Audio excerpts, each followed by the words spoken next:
Hello, hello, hello! Magandang araw po sa lahat ng ating manonood ngayon dito sa Kalambag. So, ngayong buwan ng Marso, alam naman and aware naman tayong lahat na ipinagdidiriwang natin ang National Women's Month. Isang mahalagang panahon upang kilalanin ang lakas, kakayahan at kontribusyon ng mga kababaihan sa ating lipunan. Sa iba't ibang larangan, ito man ay sa pamilya, sa paaralan, sa komunidad, patuloy na pinapakita ng mga kababaihan na kaya nilang mamuno, magbigay inspirasyon at magdala ng positibong pagbabago. So sa episode natin ngayon ay pag-uusapan natin ang tungkol sa leadership ng kababaihan at kung paano natin sila mas masusuportahan sa ating komunidad. Pero bago natin pasukin ng episode natin ngayon ay magbalik tanaw tayo sa pinag-usapan at naging diskusyon natin noong episode natin last Saturday. At dahil hindi ako kasama nung nakarang Sabado ay gusto ko munang tawagin ng ating kasama dito sa Team Lagro na si Jessie para mag-share ng naging discussion, naging insights nila nung nakarang episode. So Jessie? Okay, thank you, Levin. So, of course, last Saturday, ang diniscuss natin is, of course, the celebration of Women's Month. Diniscuss natin kung ano nga ba ang definition ng Women's Month, ano nga bang kahalagahan nito, and of course, kung paano naging susi sa pag-unlad ng education.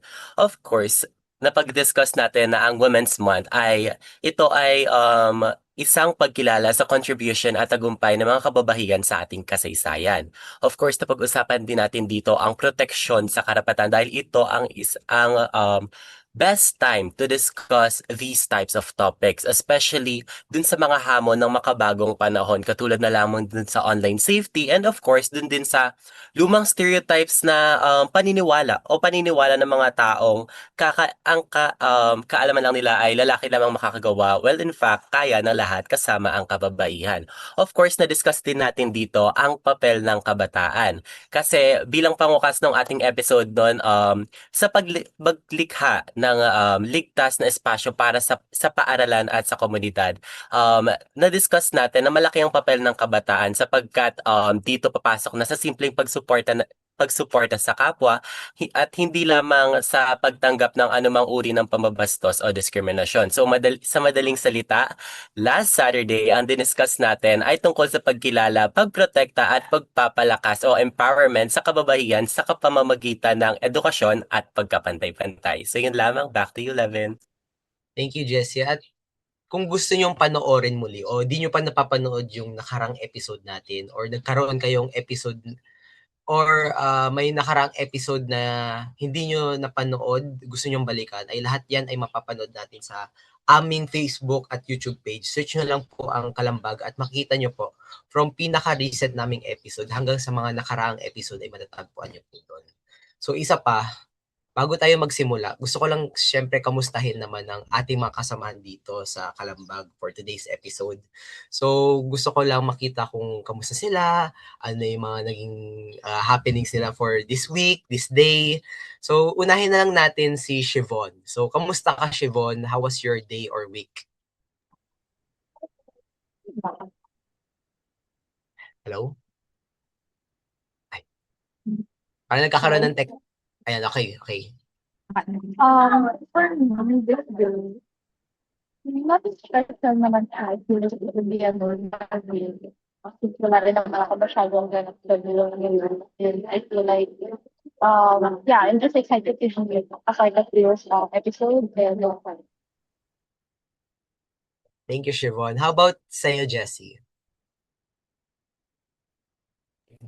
Ayan, thank you, Levin. So, this week, the past week. So, this week, okay naman sa akin. I'm very glad kasi natapos na namin yung, kumbaga, isa o sabihin natin, pinaka-busy na week sa pathway namin. Kasi natapos na namin yung meal prep namin, yung pag-perform namin ng nursery rhyme sa harap ng elementary students and of course yung pag-host ko rin sa investiture. I'm very glad na tapos na yung lahat na yon. But of course, andun din tayo sa bittersweet moment because next week is I believe last week na ng klase sa amin. So, yun lang. Magkikita rin naman tayo next year. So, I'm very happy about this week. So, back to you, Levin. Thank you, Jessie. How about sa'yo, Ate Daisy?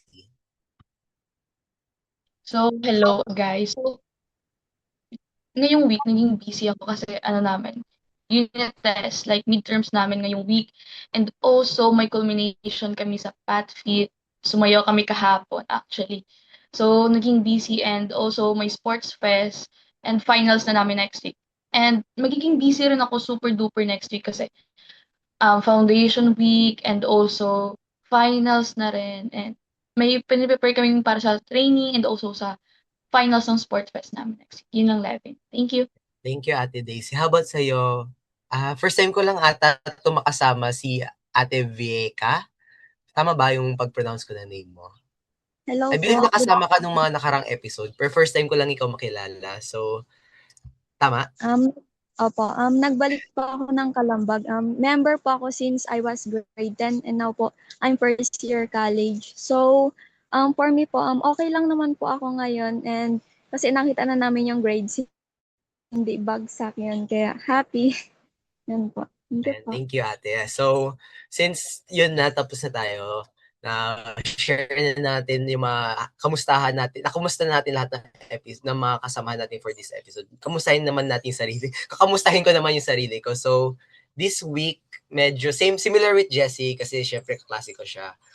Daming ganap talaga. This week, tawagin ko isa sa mga pinaka madugong week namin from organizing yung investiture ng grade 12 namin, from hosting yung nursery rhyme, not hosting, organizing yung nursery rhyme and yung dalawang practicals namin.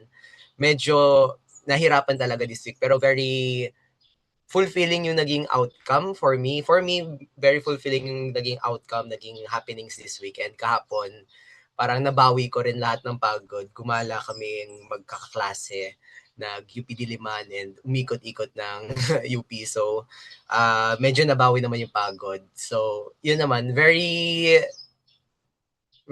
fulfilling week. Very daming happenings, very daming pagod, daming sacrifices. Pero, all in all, I'm happy na sa maging outcomes. So, yun lang naman. At since nakamusta na natin lahat, nakamusta ko na sarili ko, nakamusta na natin lahat ng mga kasama natin dito sa Kalambag, ay dumako na talaga tayo sa pinakapuso ng ating usapan ngayon.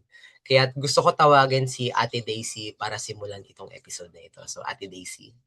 So, hello everyone. So, ang topic natin ngayon ay Women in Leadership, kakababaihan sa pamumuno at pagbabago. So, magandang araw po sa inyong lahat ulit. Kamusta po kayo? Kayo aming manonood. Sana ay maayos inyong araw ngayon. At ngayong Women's Month nga po ay pag-uusapan natin ng isang napakahalagang paksa, yung papel ng kababaihan sa pamumuno at pagbabago ng ating lipunan. May nabasa po ako, may mga pag-aaral po na nagpapakita na nangunguna po ang Pilipinas sa Asia pagdating sa edukasyon ng kababaihan.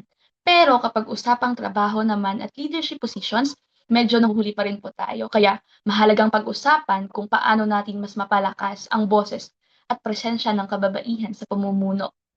Bilang mga kabataan, malaki ang papel natin dito, di ba? So, lalo na sa paghubog ng mas inklusibo, patas at makataong leadership in the future.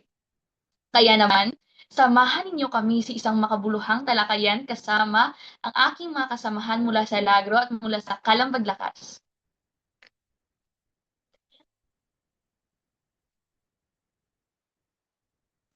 Nawala ako. Kalambag Lakas, kung saan maririnig natin ang mga pananaw at karanasan ng kapwa nating kabataan.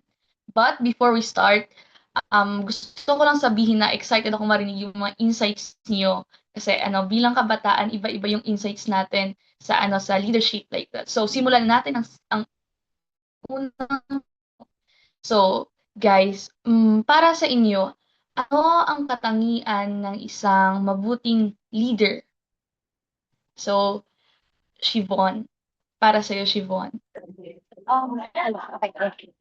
Para po sa akin, ang mga katangian ng isang mabuting leader is that one, dapat marunong silang mag-adjust or that they are resilient. Kasi, like, truth be told, not everything is going on our way naman. So, like, as a leader, I feel like we need to have that initiative whenever things go sideways.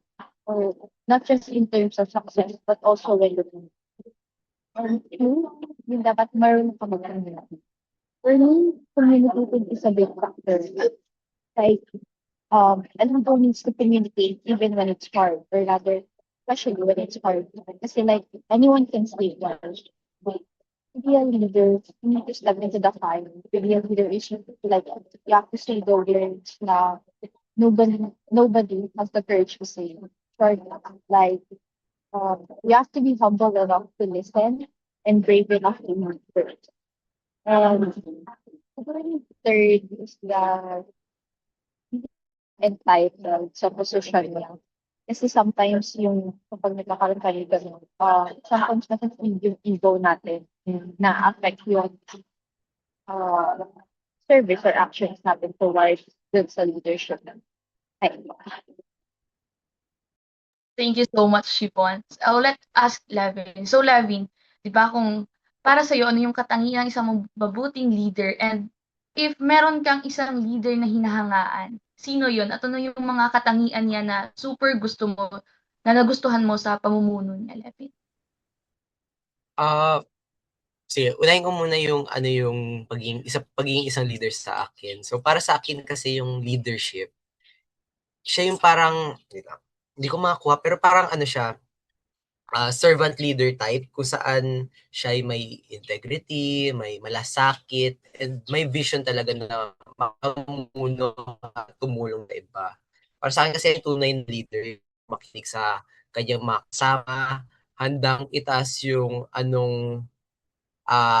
yung handa niyang itaas or iangat yung antas ng buhay ng iba bago yung sarili niyang interest.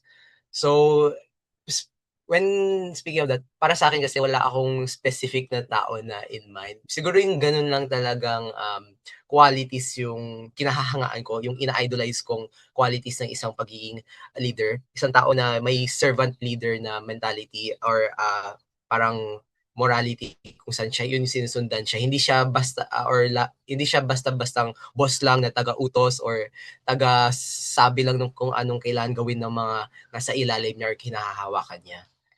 So, yun lang yung para sa akin.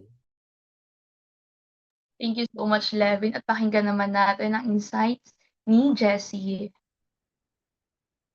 Ayan, thank you, Ate Daisy. So for me, ano nga ba ang katangian ng isang mabuting leader? Siguro, number one na siguro, hindi ko rakot. So, dito tayo sa maayos muna. Pero syempre, andun na yon. Dito tayo sa maayos muna. Of course, para sa akin, ang isang mabuting leader is, of course, katulad ng sinabi ni Levin, is may integridad, malasakit sa kapwa, at of course, i-add natin din to, ay may kakayahang makinig sa kanyang nasasakupan. Hindi lamang sarili niya yung iniisip. Kumbaga, selfless siya and he or she is open for suggestions or opinions ng iba. Mahalaga rin is of course responsable at may malinaw na pananaw kasi ang leader, siya ang magli-lead o magga-guide sa kinasasakupan niya sa mas magandang buhay at pamayanan. Of course, mahalagang may goal siyang mapaayos ito at hindi ito masira. Mahalaga rin na of course, marunong siyang gumawa ng sarili niyang desisyon. Kumbaga, hindi siya indecisive. I'm pretty sure madami namang indecisive dito. Pero if you are going to be a leader, dapat meron kang sariling desisyon at hindi ka nagbe-base lamang sa desisyon ng iba. I mean, I said a while ago na dapat open sa opinion, but of course, meron ka ring sariling salita na kaya mong panghawakan. Of course, ang tunay na leader ay hindi lamang namumuno, kundi nagsiserve siya as inspiration. Hindi lang lamang siya nagsiserve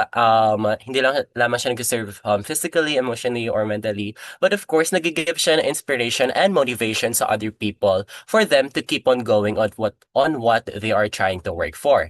At nagsisilbi siya, of course, sa komunidad at hindi lamang sa kanya o sa pamilya niya.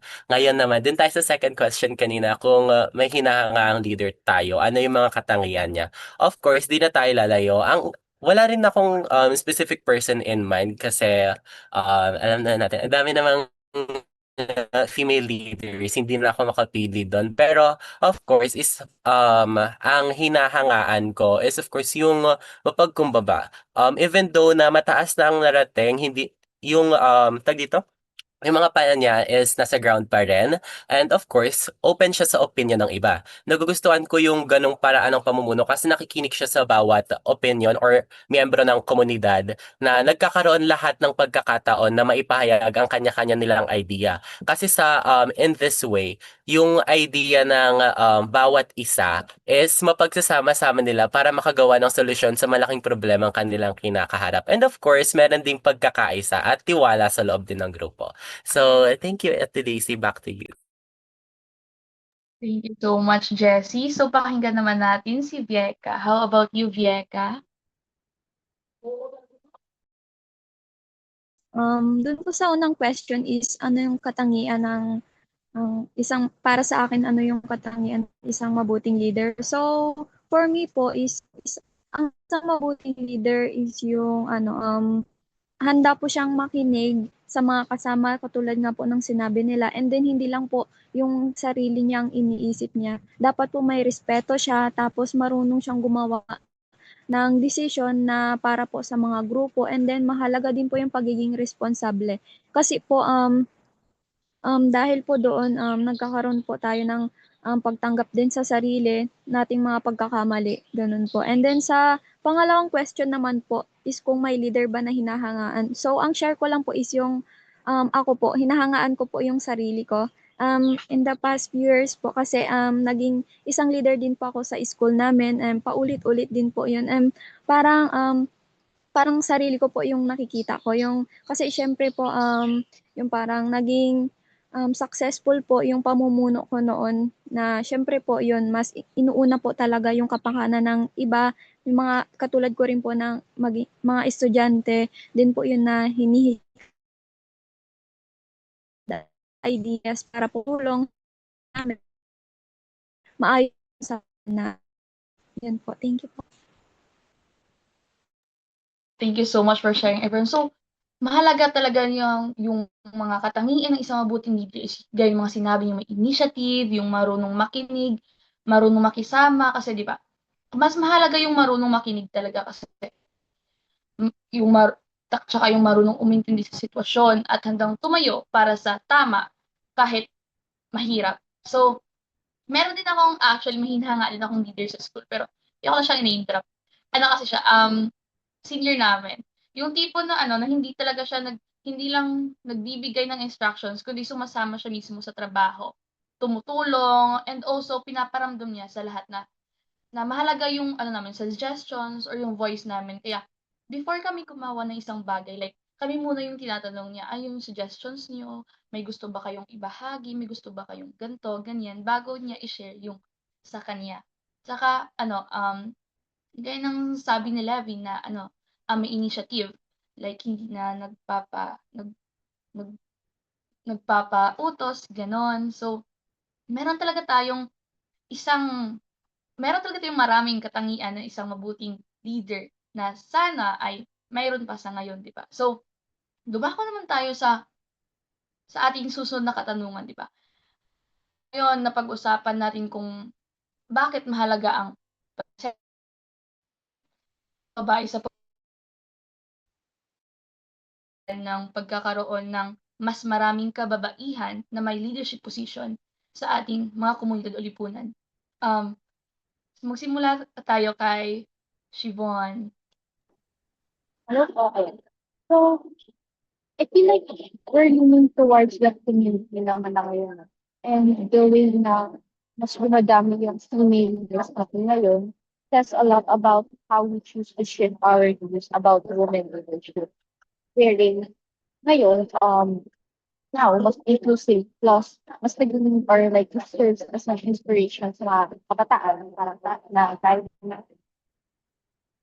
Dahil dito, mas natutugunan niya yung mga issue about such as family, education, and mas nire-raise yung mga functions ng mga kababaihan. Thank you so much, Shivon. So, pakinggan naman natin si Vieka.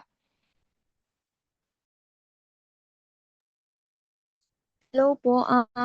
Sa tingin ko po, mahalaga po yung pagkaroon ng mas maraming kababaihan sa leadership kasi po nagdadala po siya ng isang perspective. Then yung karanasan din po sa pamumuno, mas nagiging balanse din po yung desisyon kapag may parehas na boses ang kalalakihan at kababaihan sa pamahala po sa isang komunidad or lipunan. So, bukod po doon is nagiging inspirasyon din po ang mga babaeng leader sa ibang kababaihan kasi po, lalo na rin po sa mga kabataan dahil nakikita po nila na may mga na namumuno tapos mas nagkakaroon sila ng confidence sa sarili na kaya rin nilang maabot yung posisyon na ginagawa ng mga ibang kababaihan sa hinaharap po yun po. Thank you po.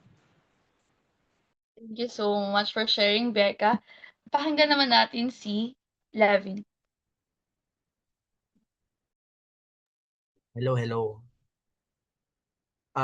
Para sa akin, ang kahalagahan ng kababaihan na leadership positions ay napakahalaga kasi kung mas maraming kababaihan ang nasa leadership or mga position ngayon, nagdadala ito tulad ng sinabi ni Becca, may iba-ibang perspectives at para sa akin, inclusive na rin yung approach na ito. It shows na lahat ay pwedeng maging leader. Ang mga babaeng leader rin ay may madalas na kilala sila sa pagiging mahusay at emotionally intelligent in a way na yung may kakayahan sila sa pagbuo ng consensus na magre-resulta sa balanced na decision sa ating lipunan and community. And nakita rin naman natin na yung mga in our history, mga female leaders is maganda rin yung naging track record. So it is something na napakahalaga para rin maging form of empowerment siya in a way na it gives a holistic perspective and a holistic approach to leadership in a way. So yun yung para sa akin. Thank you, Ate Daisy. Baka naman may idadagdag ka, Jessie? Ayan, oh my gosh, parang nasabi na nila lahat ng kailangan kong sabihin. Pero okay, ano po, ayun, I agree din sa sinabi nila na having women in the leadership does bring a new perspective. Of course, mahalaga na magkaroon tayo ng mas maraming kababaihan sa leadership position dahil nakakatulong ito, number one, na upang mabasag ang lumang paniniwala na ang pamumuno ay para sa kalalakihan lamang. Kasi kapag meron tayong kababaihang leader, mas naipapakita ang kanilang kakayahan sa pamumuno at naipapakita na hindi ito nakabase lamang sa kasarian, kung hindi sa kanilang sariling kakayahan, talino at malasakit sa kapwa. So, dun din sa sinabi na perspective, meron kasi tayo iba-ibang perspective. For example, na lang din is for the male, kasi since marami na naging leaders na men or male, um, they have a different perspective for the community na iba ang nasa women. So it's better to have them as the choice for having our leaders po. So another thing is ang presensya kasi ng kababaihan sa pamumuno ay nagbubukas ng mas maraming opportunity para sa iba pang kababaihan na nangangarap at na magkaroon at para magkaroon din sila ng kumpiyansa sa sarili. Sa ganitong paraan, mas nagiging pantay at mas progresibo yung komunidad at lipunan natin. Katulad din ng sinabi ni Levin kanina, yung mga leaders natin na kababaihan, they have a great track record. So there's nothing wrong that we shall vote for them as long as they are capable, tsaka they are deserving to win or to have that position. And of course, katulad ng sinabi natin, it can serve as an empowerment to other people because not everyone are given a chance to be empowered or like to have an opportunity to pursue yung gusto nilang gawin kasi they are nililimit sila dahil sa paniniwalang hindi sila capable na gawin yon. So having this is very important para sa ating lahat. So thank you, Ate Daisy. Thank you so much. So, medyo nagko-connect yung sagot natin sa isa't isa, no? So, kasi, di ba? So, actually, meron akong nakausap. Hindi naman, tinanong ko na bata, like, 9 years old kahapon. Kasi tinanong ko siya tungkol dito sa question na to. Kasi, mag-isa ako kahapon sa canteen. So, nagre-review ako ng program guide natin. And may tumabi sa akin bata. Tinanong ko sa kanya yung question number 2. So, sabi niya, kasi yung atin niya is ano rin daw, SSLG leader. Sabi niya, gusto niya raw gumaya sa atin yan, na maging leader din soon. So, parang sa tingin ko, nai-inspire niya. Kasi nakikita niya yung leadership ng atin niya, kaya nai-inspire yung bata na maging ganun din sa paglaki niya, di ba? So, gaya ng sinabi niya, may iba't ibang perspective ang bawat tao, kagaya ng perspective ng babae sa lalaki. Kaya sa tingin ko na mas mahalaga na hindi naman mas mahalaga na may kababaihan na magkaroon ng leadership position sa ating komunidad o sa ating lipunan. Dahil nga yung bawat tao ay may kanya-kanyang karanasan sa mga desisyon. Kapag mas marami ang kababaihan sa pamumuno, gaya ng sabi niyo, mas nagiging balance yung pagtingin sa mga issue at problema sa lipunan. Kasi kadalasan ang kababaihan ay kadalasan yung nagdadala ng mga katangian tulad ng like empathy, malasakit, and also yung kakayahang makinig sa ibang tao. Hindi naman sa sinasabi ko yung lalaki, pero kasi mostly, and na-notice ko yung mga kababaihan is ganyan. Dahil dito, as mas nagiging maingat at mas nagiging makatao yung pag nagdesisyon sila sa maraming sitwasyon.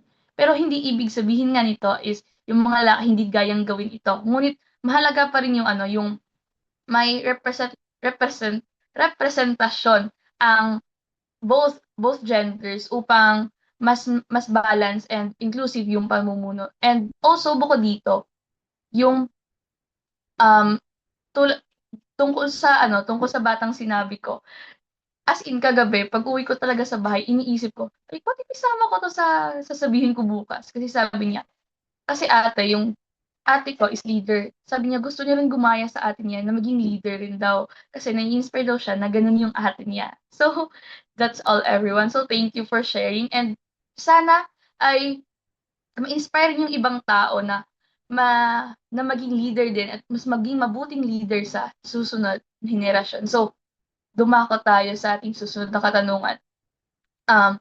Paano kaya nakakatulong yung pag-aaral and karanasan sa paaralan sa paghubog ng mga babaeng leader? So, Jessie? Ayan, thank you, Ate Daisy. So, of course, sabihin na natin, everyone has a hidden potential within them. And ang education is the key para mahubog nila ito ng mas mayos ng paaralan sa paghubog ng mga babaeng leader kasi mas na-improve at natututo ang mga estudyante ng of course leadership skills nila, proper communication, and of course yung pagkakaroon din ng opportunity to socialize with others and pakikipagtulungan din sa iba sa pamagitan ng mga organizations, group activities, and student leadership opportunities like the SSLG or student council or other clubs. Nagkakaroon ng opportunity ang lahat, hindi lang yung kababaihan ng tawag dito, ng opportunity to improve themselves in terms of their leadership skills. Nagkakaroon sila ng kumpiyansa at nagkakaroon ng kumpiyansa ang kababaihan na ipakita ang kanilang tunay na kakayahan sa pamumuno. Hindi lang nila ito kinikip for themselves, but with education mas na-empower sila na ipamalas ito sa ibang tao to prove that they are very, very capable of being a leader for everyone. Thank you, Ate Daisy. Back to you po. Thank you so much. So, while sinasabi mo yun, Jessie, actually pumasok yung pinsan ko kasi naka-off na ako ng cam, di ba? Sabi niya, sabi niya, bakit raw mostly lalaki yung naging leader? Sa classroom, mas nalalamang yung babae gaya ng sinabi mo sa pagiging leader, like example, sa group works or sa mga group activities, gano'n. Yun yung sabi niya pagpasok niya dito. Kaya inoff ko bigla yung camera ko. Thank you so much, Jessie. How about you, Shibon? Yung medyo same yung answer ko din kay Jessie. And yun nga, I feel like school, dun mas nakakasa or the feel build yung character development natin. Like you say, dapat as a leader, dun mas na-build yung character development.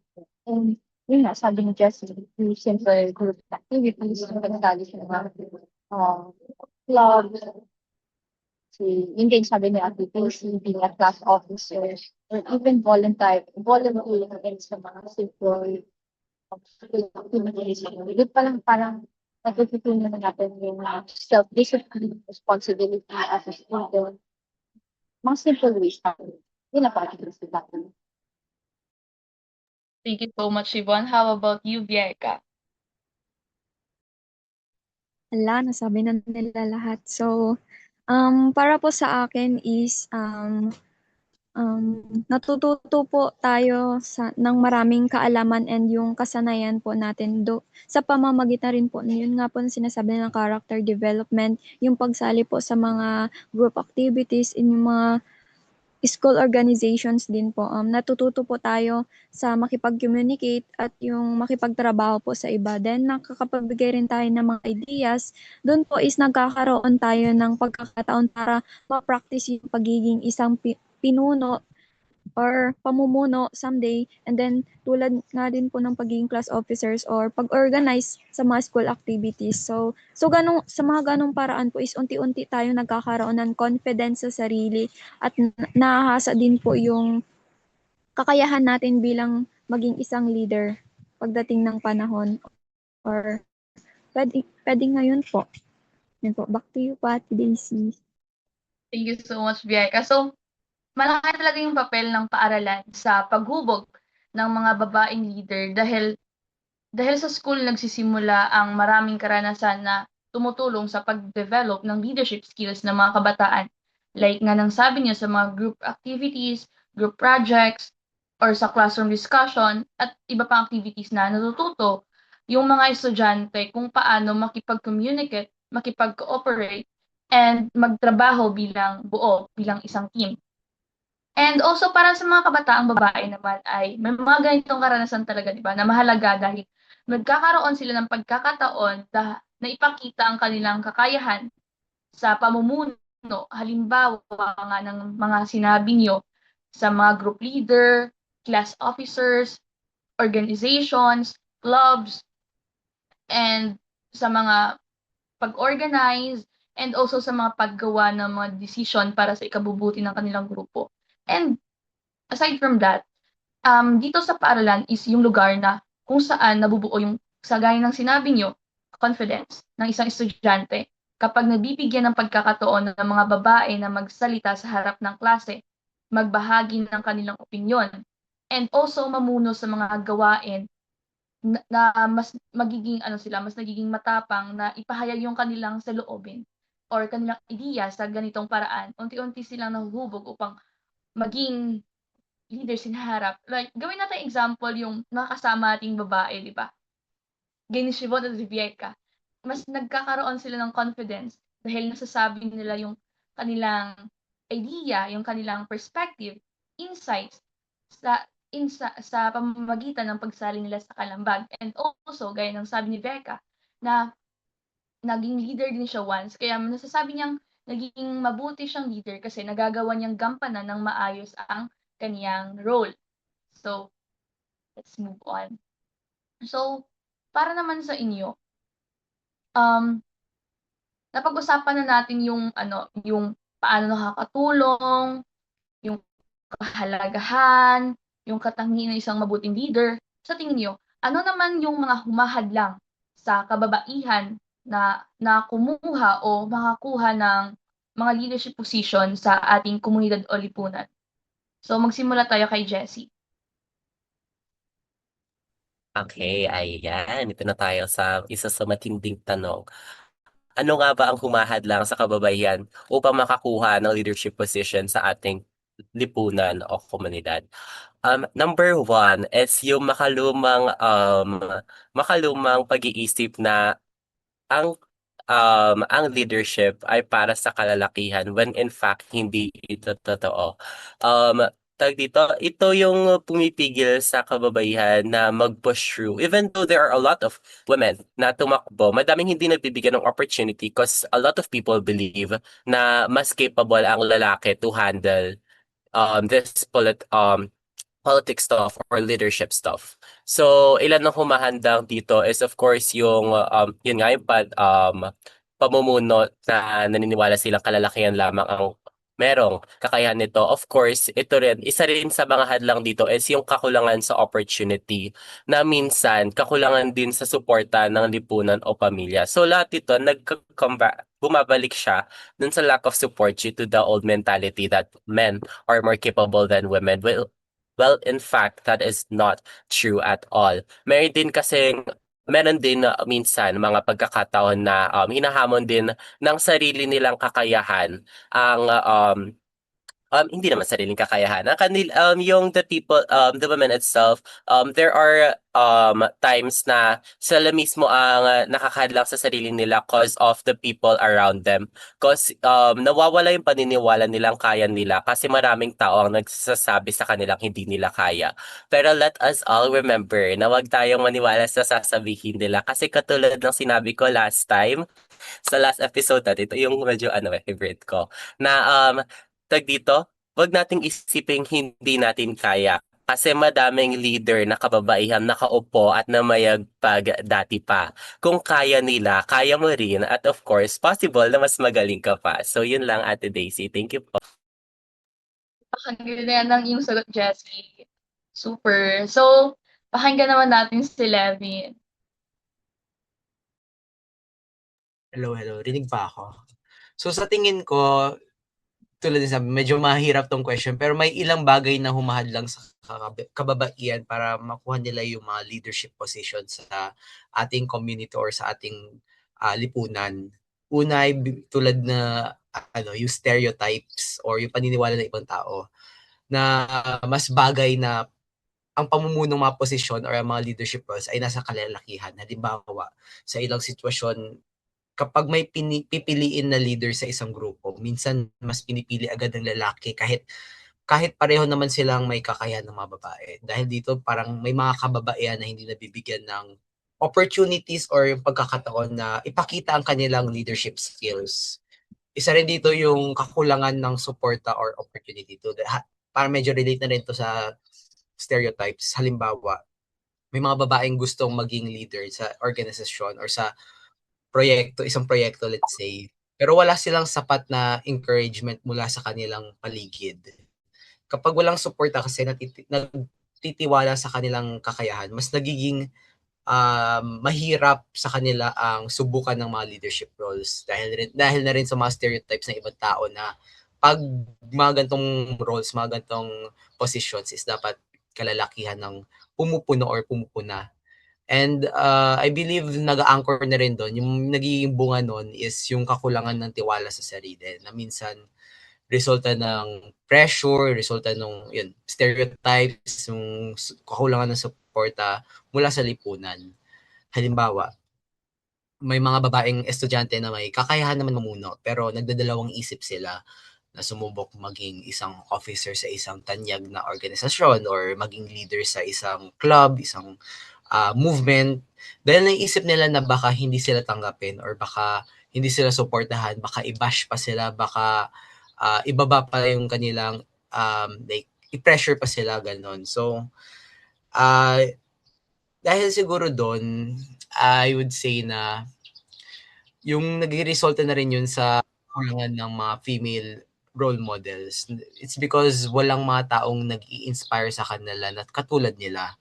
Kapag kaunti lang kasi yung nakikitang babaeng leader sa community, mas mahirap para sa ibang kababaihan na makita yung sarili nila sa ganung posisyon. It's same with us naman kahit tayo, kung makita natin na may iilan lang yung mga katulad natin sa isang lugar, isang role, mawawalan din tayo ng confidence sa sarili natin na kaya natin punan yun. This is similar din sa mga kababaihan natin, mga leaders na or mga future pwedeng maging leaders. Halimbawa, kung bihira sila makita ng babaeng leader sa barangay, sa paaralan, maaring isipin nila na hindi iyon para sa kanila. So, para sa akin, mahalaga talagang bawasan yung mga hadlang na ito upang mas maraming kababaihan ang magkaroon ng opportunities or pagkakataon na ipakita ang kanilang abilities na mamuno or makatulong sa pag-unlad ng community. Hindi lang ito makakaresulta ng positibong outcome para sa atin, pero para na rin sa kanila, sa mga future female leaders at sa community as a whole. So, yun lang naman para sa akin. Thank you so much, Levin. So, may na-realize ako sa sinabi mo tungkol sa stereotypes, di ba? Kasi, yun yung nakikita ko lang, yung stereotypes, yung paniniwala ng ilan na mas bagay sa leadership yung lalaki. Then, pumapasok dito yung kakulangan ng pagkakataon or suporta ng mga babae para ipakita yung kanilang kakayahan. So, pakinggan naman natin si Vieka. So, hello po. So, same as lang din po yung sagot ko is yung pangunahin po talagang isa sa dahilan is yung stereotypes po. Na yung parang dinidictate pa rin po yung traditional na papel na kapag babae po is nasa bahay lang at sa tahanan, nag-aalaga lang po talaga ng family. So, bukod po dito is yung limited po din po talaga yung sa access sa education at yung sa training po na parang kulang pa rin po sa opportunity at kinakailangan po para mag-develop yung mga skills natin as sa leadership. So, yun nga po isa pangalawa din po is yung kakulangan sa mga role models or yung mentors po. Isa rin po sa hadlang dahil po naglilimit din po yung mga inspiration at yung gabay po nila sa atin. So, pero sa kabila naman po nun is yung parang may pagbabago rin po sa mga bagay-bagay din sa mga kababaihan po dahil um, sa panahon din po ngayon is yung parang meron na rin po naman na medyo maayos na sa leadership pagdating rin po sa position. And then, nakapagbibigay rin po tayo ng mga inspiration. So, yung mga sinabi ko po is yung parang hindi pa rin po yung mga naiiwasan din po talaga. Yan po. Thank you po. Thank you so much, Vieka. Baka naman may idadagdag pa si Shivon. Hi, Shivon. So, I think yung mga answers namin, no, connected to each other talaga siya. Yung mga stereotypes na sa mga, we call this, yun nga, yung mga stereotypes and of the gender. I think one of the reasons that din talaga ng dahil ng mga babae, kumuha ng mga leadership position is that because of yun nga, paano nasushowcase ng society na piliin ang mga lalaki na men as a leader. And result ng it tends to delegate the power and knowledge of women in terms of leadership. And yun nga, ang sinasabi lang nila na ang babae para lamang sa bahay lamang, para nasa alaga ng mga bata, mga kasama ng bahay. When in reality, you're so much more than that. And I feel like yung psychological factor na yun, it plays a major role kung bakit ayaw pumasok ng mga kababaihan sa mga leadership or kumuha ng mga leadership responsibility. You know, So, thank you so much, Shivon. So, pero yung mga stereotypes na gano'n, yung mga sinabi nyo, unti-unti naman yung nagbabago dahil sa mas malakas or mas napaigting yung boses ng mga kababaihan at suporta nating mga kabataan. Dahil sa tingin ko, sa mga pangunahing hadlang sa kababaihan para makuha yung leadership positions is yung mga sinabi nga ni Levin, ni Vieka, sinabi niyo na stereotypes o paniniwala ng ilang tao na mas bagay nga mamuno yung mga lalaki kahit sa modernong panahon, yung may mga pagkakataon pa rin na na ang mga babae hindi agad siniseryoso kapag sila yung nasa posisyon ng pamumuno.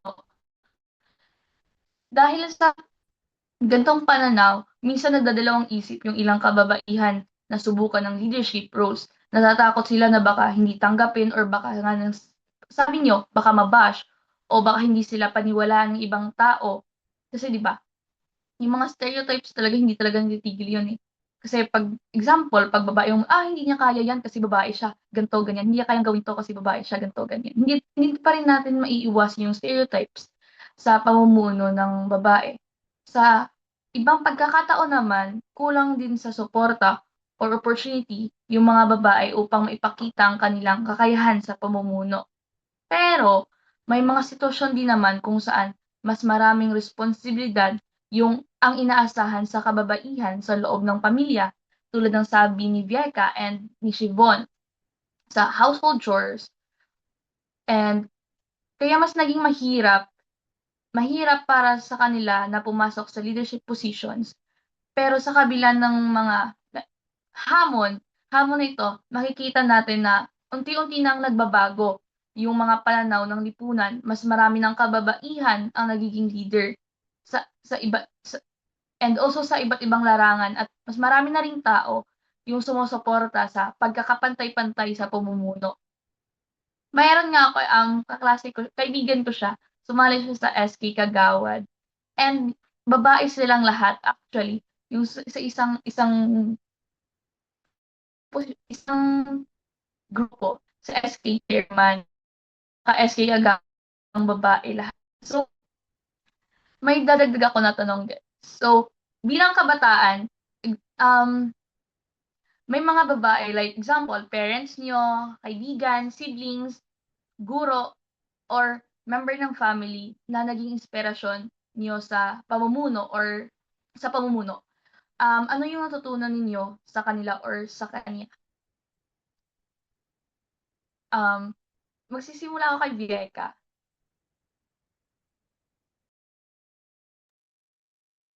Hello po. Isa po sa natutunan ko sa kanila po is yung pagiging totoo sa sarili at hindi rin po dapat unahin yung sarili na mas inuuna pa rin po talaga ang sasakupan kaysa sa sarili.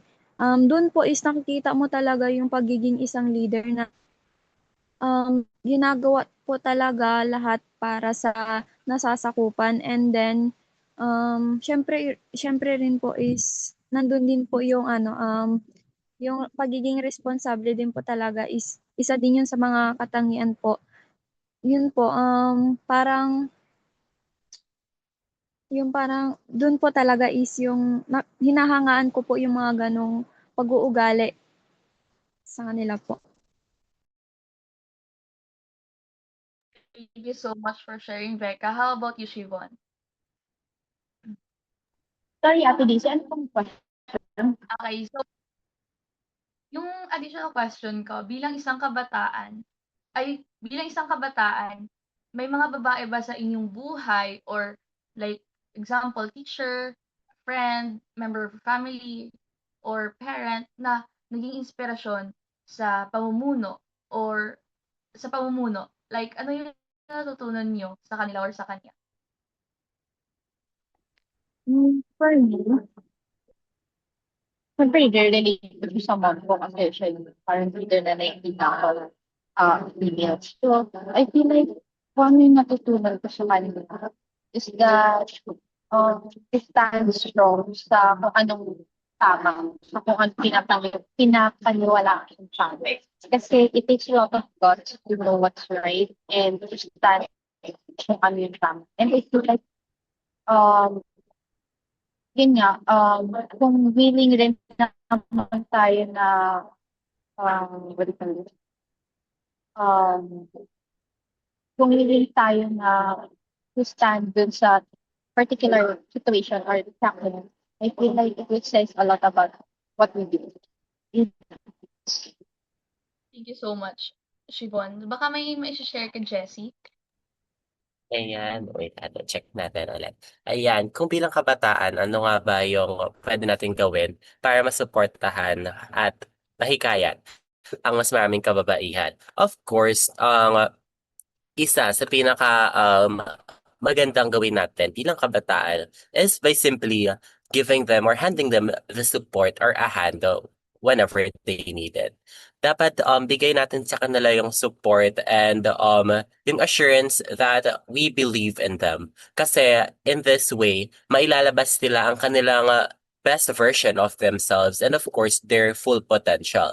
Dito din pag-alis yung simpleng pag-alis din sa stereotype. Of course, hindi naman natin to completely maiaalis. But of course, by empowering them that those stereotypes are nothing but meaningless quotes that is trying to pull you down. Let us tell them that yung kakayahan nila is beyond limitless. Kasi kapag naniwala ka sa sarili mo, kapag na-unleash mo ang full potential mo, hindi mo lamang ito magagamit sa iyong sarili, but of course, sa iyong leadership skills din upang mabigyan ng maayos na pamumuno ang iyong nasasakupan. Maaari din natin, of course, by simply giving them respect and of course, by respecting them kung ano yung kanilang magiging decisions and kung respecting themselves. Yung pagpapakita rin natin na naniniwala tayo sa kanilang potential, and of course, yung siguro one of the best ways din siguro is mahalagang maging halimbawa tayo ng paggalang at pagkapantay-pantay kung saan ang babae at lalaki ay mayroong kakayahan at pagkakataong mamuno. Kasi sa ganitong paraan po, mas nagkakaroon ng positive na kapaligiran na nag-uudyok sa kababaihan na mas maging kumpiyansa at maging aktibong leader. And of course, para din mahikayat din sila na kung gusto talaga natin ng pagbabago, in order for us to have, if we are very nag-aay po talaga tayo sa change, we must all engage regardless of our gender, whether you're a male, a female, or a female. And of course, add na lang din natin itong isang kasabihan kasi hindi ko na siya nasingit kanina. Tandaan natin tong kasabihan ng isang beauty queen, one of the beauty queens that I look up. Let us all remember this quote na women are the tower of strength and the pillar of hope and the champion of purpose, that you can use your skills para po may pakita natin ang ating leadership na kaya nating lahat kahit ano man ang ating status sa buhay or gender. So yun lamang. Thank you, Ate Dee. Thank you, Jessie. So, balikan kita, Bieka. So, gaya ng sagot ni Jessie, paano nga mahihikayat o masusuportahan yung mga mas maraming babae na maging leader?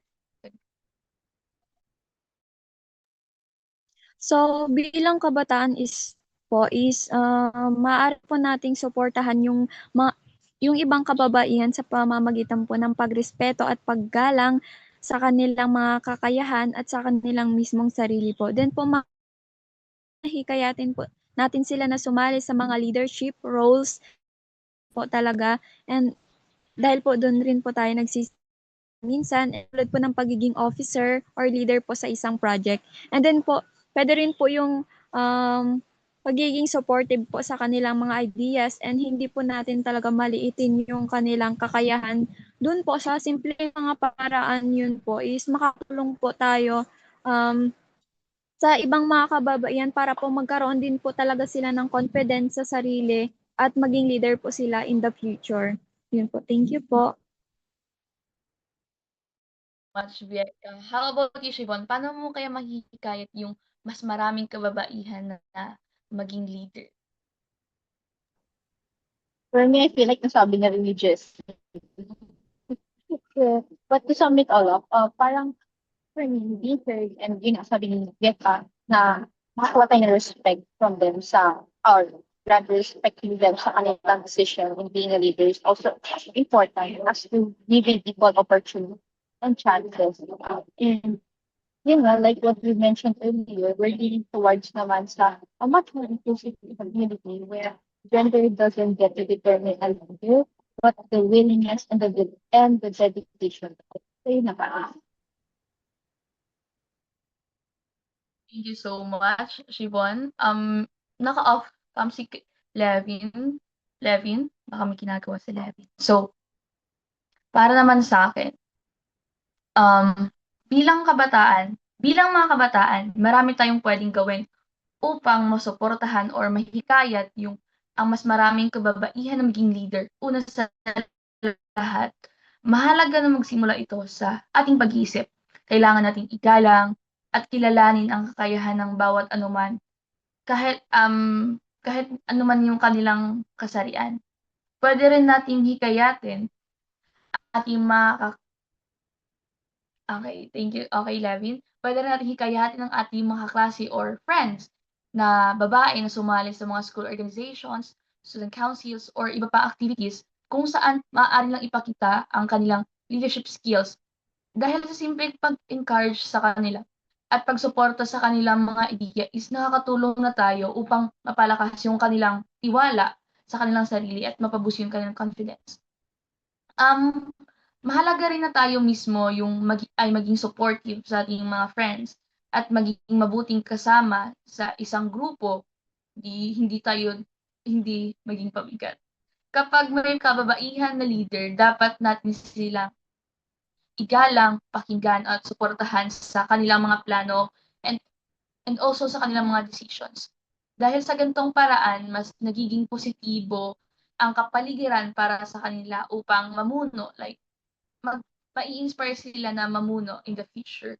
And sa huli ay naniniwala ako na ang leadership ay hindi nasusukat sa kasarian, kundi sa kakayahan, malasakit at dedikasyon ng isang tao bilang bilang mga kabataan ay malaki yung papel natin dahil sa paghuhubog ng isang lipunan kung saan ang bawat isa, babae man o lalaki, ay pantay na pagkakataon na mamuno at magbigay ng kontribusyon sa ikabubuti ng lahat. So, si Levin po ay wala dahil inaayos po niya ang kanyang camera. So, thank you guys. Thank you at naging mabuti ang ating pag-uusapan, naging maganda ang ating talakayan ngayong hapon. So, ngayong Women's Month, nawa hindi lang tayo makinig sa boses ng kababaihan, kundi tulungan din natin itong upang mas marinig, mas makita at halagahan sa bawat espasyo ng pamumuno. Dahil sa huli, ang leadership ay hindi lang tungkol sa posisyon. Ito ay tungkol sa kung paano natin ginagamit ang ating boses para makatulong sa iba. Para po sa pagbubuod ng ating napag-usapan, Jessie, take it away. Ayan. Thank you, Ate Daisy. And of course, let's acknowledge our viewers then. And of course, yung mga kasama natin dito. Thank you, Ate Bianca, Siobhan, Ate Daisy, and Levin. So sa episode ng Kalambag natin ngayon, tinalakay natin na ang katangian ng isang mabuting leader. Natalakay natin na ang mabuting leader ay katulad ng sinabi ni Ate Daisy, hindi ito nasusukot lamang ng iyong estado o ng iyong gender. Ang mabuting leader ay dapat may integrity, malasakit sa kapwa at may kakayahang makinig at may initiative. And of course, wag natin alisin ang pagiging responsable sa paggawa ng desisyon. Napag-usapan din natin na ang binigyan diin din natin ang kahalagahan ng ng pagkakaroon ng kababaihan sa leadership positions dahil nagdadala sila ng panibagong perspektibo at nakakatulong upang mas maging inklusibo at balanse ang pamumuno sa bansa. Hindi lang sa bansa, of course, sa lahat ng leadership, by the way. Of course, na-discuss din natin dito kung paano nakakatulong ang education o ang paaralan sa paghubog ng mga babaeng leaders sa pamamagitan ng organizations, group activities, and of course, leadership opportunities. Of course, alongside those positive things that we discussed, na-discuss din natin ang mga hamon na kinakaharap ng kababaihan tulad ng stereotypes, kakulangan sa opportunity at paniniwala tungkol ng lipunan tungkol sa kasarian. And of course, nabigyan din po natin sa ating discussion ngayon sa Kalambag ang malaking papel ng kabataan sa pagsuporta sa kababaihan upang sa pamamagitan ng paggalang sa kanilang kakayahan, pagbibigay ng pantay-pantay na oportunidad at of course, paghihikayat sa kanila na maging leader. Be the leader who they should be. And of course, sa kabuuan ng ating podcast, pinakita natin, ng podcast natin, oh my gosh, ng Kalambag episode natin na ang pantay-pantay at inklusibong pamumuno ay mahalaga upang magkaroon tayo ng mas makatarungan at mas progresibong lipunan. So that is the summary or synthesis ng ating episode. So now for our announcements, Siobhan, the Alright, so ayan. Muli, kung gusto ninyo na makabuo ang usapan at bagong kaalaman, sabay-sabay tayong manood sa YouTube at Facebook page natin. Kalambag, this is Kalambag, tuwing Sabado, 1 to 2 p.m. Kwentuhan at talakayan tungkol sa mga isyong mahalaga sa aming komunidad. Inklusyon, now na. Tuwing Miyerkules, 3 o'clock to 4 p.m. Usapan tungkol sa pagbuo ng isang lipunan kung saan mas inklusibo at patas para sa lahat. Meron din po tayong Senior City tuwing Sabado, 7 to 8 p.m. Ito po ay para sa ating mga nakakatanda at sa lahat na naniniwala sa lifelong learning o patuloy na pagkatuto. At muli, ito po ang Kalambag and see you on the next episode. Thank you po!